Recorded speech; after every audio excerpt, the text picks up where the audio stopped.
Hello everyone, आप सबका स्वागत है मेरी एक और नई यूट्यूब वीडियो में। तो आज मैं आपके लिए लेके आया हूँ एक बहुत ही रोमांचक और भूतिया कहानी। यह कहानी है जयपुर की। आप लोग पहले ही जानते हो जयपुर के किले कितने फेमस होते हैं भूतिया घटनाओं के लिए। तो जयपुर में एक जगह है जिसे जल महल के नाम से जाना जाता है और यह घटना वहीं की है। जल महल के लिए ऐसा कहा जाता है कि जल महल में रातों में जाना सुरक्षित नहीं है।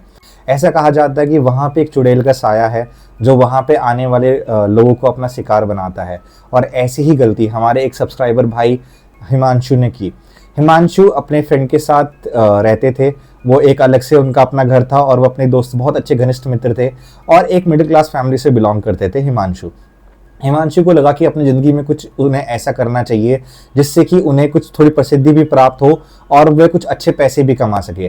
तो ऐसे ही उनके किसी दोस्त ने उन्हें सजेस्ट किया कि उनको हॉन्टेड लोकेशन पे जाके वीडियोस बनानी चाहिए और उस वीडियो के थ्रू उनको फेम भी मिलेगा और वो अच्छा खासा फेम कमाएंगे और कुछ पैसे भी कमा सकते हैं। और ऐसा ही हिमांशु को भी दिल में आया कि चलो ठीक है, जब मैं ये सब काम स्टार्ट करने वाला हूँ तो क्यों ना मैं ये काम स्टार्ट अपने जयपुर शहर से ही करूँ। और उनकी जो पहली लोकेशन थी वो उन्होंने जल महल बनाई। और मैं आपको बताऊं, उनकी पहली लोकेशन ही उनकी आखिरी लोकेशन थी। हिमांशु का खास दोस्त अजय, वो भी इनके साथ शामिल था। अजय बेसिकली क्या करने वाला था, अजय का काम था कैमरा संभालना और फ्रंट फेस जो थे वो हिमांशु थे। तो इन्होंने प्लान किया कि रात के लगभग 12:30-1 बजे ये जल महल जाएंगे और सुबह के 3-4 बजे तक ये जल महल में जाके शूट करेंगे ताकि वहां की जो भी गतिविधियां हो रही है कैमरे पे रिकॉर्ड करें। अगर इन्हें कुछ भूतिया एक्टिविटी वहां पे देखने को मिली तो ये वह भी अपने यूट्यूब पे लाइव कर देंगे और अगर कुछ नहीं भी मिला तो वो भी अपने यूट्यूब पे बता देंगे कि यहाँ पे कुछ ऐसा नहीं है। तो इनको ये लगता था, क्योंकि नए जमाने की जनरेशन है तो इनको भूतों पे इतना यकीन नहीं था। इन्हें लगता था कि ये सिर्फ ऐसी लोगों की अफवाह है और ऐसा कुछ होगा नहीं। तो ये लोग रात को छुप छुपाते हुए जल महल के अंदर घुसते हैं। रात के तकरीबन 11:30-12 बजे ये एंटर हुए और उस समय तक सब कुछ नॉर्मल था, ऐसा कुछ भी इन्हें डर नहीं लगा। ठीक है, जैसे कि उन्होंने मुझे बताया। तो वे अंदर घुसे, उन्हें ऐसा कुछ गलत महसूस नहीं हुआ। अंदर जाने के बाद तकरीबन इन्होंने शूट स्टार्ट किया और वे हर जगह पे कैमरा लेके घूम रहे थे और उन्हें लगभग सारे जल महल की जो शूट उन्होंने किया। परंतु लगभग रात के 1:30 बजे के आसपास हिमांशु को किसी औरत के रोने की आवाज सुनाई दी। उन्हें ऐसा महसूस होने लगा कि जैसे एक साथ कम से कम 15 से 20 औरतें वहां रो रही हो। अब हिमांशु थोड़ा घबरा गए। हिमांशु को लगा कि इस ऐसे सुनसान इलाके में हो कौन सकता है। उनके कहीं ना कहीं उनके बैक ऑफ द माइंड तो ये था कि यहाँ पे कुछ भूतिया एक्टिविटी है। तो हिमांशु ने सोचा क्यों ना हम इसे रिकॉर्ड करें और उन्होंने अपने दोस्त अभिषेक को भी कहा कि इसे रिकॉर्ड करते रहो। पर जो आवाज आ रही थी वह वहां पे जो जल महल में एक झील है वहां से आ रही थी। तो उन्होंने सोचा कि हम झील के पास चलते हैं। अभिषेक थोड़ा डरा हुआ था। अभिषेक ने बोला कि नहीं, हमें वहां नहीं जाना चाहिए। बट हिमांशु उस टाइम पे इतना एनर्जी फील कर रहे थे कि उन्होंने कहीं ना कहीं अभिषेक की बात को इग्नोर कर दिया और उन्होंने आगे जाने का फैसला किया। वह थोड़ा सा आगे और बढ़े और उन्हें ध्यान से देखा, जो झील थी उससे एक औरत बाहर आ रही थी। उसके लंबे लंबे बाल थे, आंखें लाल थी और उसने लाल कलर की साड़ी पहनी हुई थी। और ऐसा लग रहा था जैसे मान लो वो पूरा शरीर गीला है, पर ऐसा लग रहा था वो गीला पानी नहीं, खून टपक रहा हो। जैसे ही उन्होंने उस औरत को देखा, उनकी हालत बुरी तरह खराब हो गई। ठीक है, उस औरत को देखने के बाद उनके बिल्कुल रोंगटे खड़े हो गए।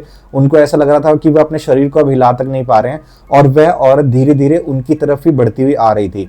किसी तरह से हिमांशु ने अपने हिम्मत को एकत्रित किया और एकत्रित करने के बाद उन्होंने अभिषेक को हाथ लगा और बोला, भाई भाग यहाँ से, ये यहाँ पे अब हम रुक नहीं सकते हैं। और दोनों ने दौड़ लगाई जल महल के गेट की तरफ और वह भागना स्टार्ट हुए। थोड़ा सा भागने के बाद ही जो वह औरत थी, ऐसा लगा वह भी उनके पीछे तेजी से भागती हुई आ रही है। और अभिषेक ने पीछे मुड़ के देखा और मुड़ने के बाद उसे महसूस हुआ कि हाँ, सच में वह औरत उनके पीछे ही भागती हुई आ रही है। थोड़ा सा और भागे और वह गेट के बिल्कुल नजदीक पहुंच गए थे। तभी अभिषेक एक पत्थर से टकराकर जमीन पे नीचे गिर गया। हिमांशु ने उसे उठाने की कोशिश करी, पर वह औरत बिल्कुल उनके सामने खड़ी हो गई थी आकर, और उसने अभिषेक की टांग को पकड़ लिया। अब हिमांशु शायद इतना डर चुका था कि वो उस समय कोई भी डिसीजन नहीं ले पा रहा था। उसने अपनी जान को बचाना सही समझा और हिमांशु भागते हुए गेट क्रॉस कर गया और वो औरत अभिषेक को खींचते हुए जल के अंदर ले गई। हिमांशु को आगे नहीं पता था कि अभिषेक के साथ क्या हुआ। हिमांशु भागा और भागने के बाद उसने बाहर जाके अपनी बाइक स्टार्ट की और वह सीधा अपने घर चला गया। पूरे रास्ते जब वह बाइक लेके जा रहा था तो उसे महसूस हुआ कि कोई औरत उसके बाइक के पीछे बैठी हुई है। कोई औरत उसे बैक टू बैक आवाज लगा रही है, हिमांशु वापस आ जाओ, मैं तुम्हारा इंतजार कर रही हूँ हिमांशु। वापस आ जाओ। पर हिमांशु इतना डरा हुआ था, हिमांशु ने सारी चीज़ों को इग्नोर किया, हिमांशु घर गया। और हिमांशु से बस गलती इतनी हुई कि हिमांशु रात को बहुत लेट पहुंचा था, उसके घर वाले सब सोए हुए थे, तो हिमांशु ने किसी को इन्फॉर्म नहीं किया और वह जाकर घर पे इतना थका था वह सो गया, और वह यह तक भूल गया था कि उसका दोस्त अभिषेक पीछे रह चुका है। जैसे ही हिमांशु सुबह उठा तकरीबन 9 से 9:30 बजे, तभी हिमांशु को उठते ही याद आया कि अभिषेक तो जल महल में रह गया था। हिमांशु ने उठते ही अपने चाचा को सारी बात बताई। उनके चाचा कुछ पैरानॉर्मल चीज़ों से डील करना जानते थे, उनके पास कुछ ऐसी सिद्धियां थी जिनसे कि वह इन चीज़ों से लड़ सकते थे। तो उन्होंने हिमांशु को बोला कि तुम घर पे ही रुको और मैं जाता हूँ, और वह वहाँ गए। दिन में जाने के बाद उन्होंने पूरा दिन वहाँ पे अभिषेक को ढूंढने की कोशिश की, पर अभिषेक वहाँ नहीं था। वह समझ गए थे कि अभिषेक जिस तरह से रात को गायब हुआ है वह रात को ही मिलेगा, और उनके चाचा वापस अपने घर आ गए। और उन्होंने देखा कि वो पूरे जल महल को ढूंढ चुके थे, अगर अभिषेक मर चुका होता तो शायद वह उसकी लाश उन्हें मिल जाती। पर उन्होंने अपनी विद्याओं से पता कर लिया था कि अभिषेक अभी तक मरा नहीं है, वह उस चुड़ैल के कब्जे में है। अगली रात ठीक 12:30 बजे हिमांशु के चाचा वापस महल पहुंचे और वह झील के सामने खड़े हो गए। जैसे ही वह झील के सामने खड़े हुए, वो चुड़ैल वापस जल के अंदर से निकली और उनके सामने खड़ी हो गई। पर चाचा के पास सिद्धियां शायद इतनी ज़्यादा थी कि वो चुड़ैल उनका सामना नहीं कर सकती थी, और उन्हें कुछ मंत्रों का उच्चारण किया और चुड़ैल पर अपना कब्जा कर लिया।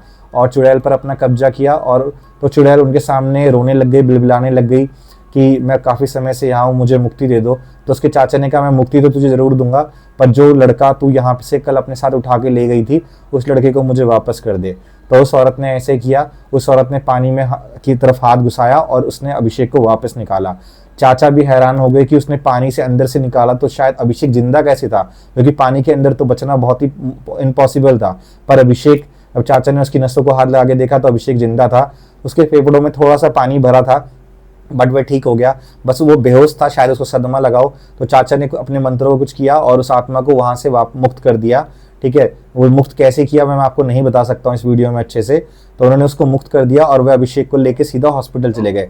हॉस्पिटल जाने के बाद पाया गया कि अभिषेक के फेफड़ों में थोड़ा पानी भरा हुआ है। तो थोड़ा सा इलाज के बाद अभिषेक 2 या 3 दिन के बाद ठीक हो गया। वह घर आए।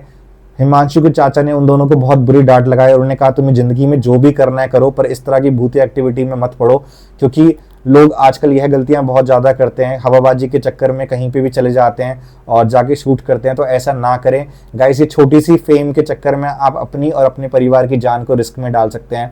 आपको ये नहीं पता कि अगर आप वहाँ जा रहे हैं तो कुछ नेगेटिव एनर्जी शायद आपको उस समय हार्म ना भी करे, पर कई चीज़ें आपके पीछे लग जाती हैं और वह आपका नाश कर देती है, आपके परिवार का नाश कर देती है, और आपके साथ जो सगे संबंधी भी जुड़े हुए हैं उनके तक को भी वो बैड इम्पैक्ट करती हैं। तो इस तरह की हरकतें ना करें, जितना ज़्यादा हो सके इन चीज़ों से दूर रहें।